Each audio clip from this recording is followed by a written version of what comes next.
d'éviter un contentieux, vous pouvez souhaiter mettre fin à tout litige en signant une transaction après la rupture conventionnelle. Mais quelles sont les conditions ? Petit rappel. La rupture conventionnelle vous permet de convenir d'un commun accord avec le salarié des conditions de la rupture de son contrat. L'existence d'un litige entre vous et le salarié ne suffit pas à invalider une rupture conventionnelle.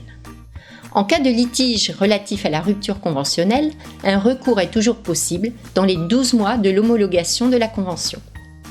Vous l'aurez compris, la rupture conventionnelle ne permet pas de vous préserver d'un éventuel contentieux à propos de l'exécution du contrat. Différent sur une évolution de carrière, prime non versée, réclamation de paiement d'heures supplémentaires notamment. Ou de sa rupture, la convention de rupture elle-même.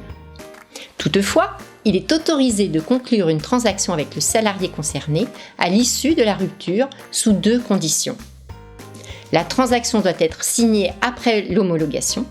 Ainsi, il n'est pas autorisé de conclure une transaction concomitamment à la rupture conventionnelle. La transaction ne doit pas avoir pour objet de porter sur la rupture du contrat, autrement dit, de régler un différend relatif à la rupture du contrat. Elle ne peut porter que sur un litige relatif à l'exécution du contrat.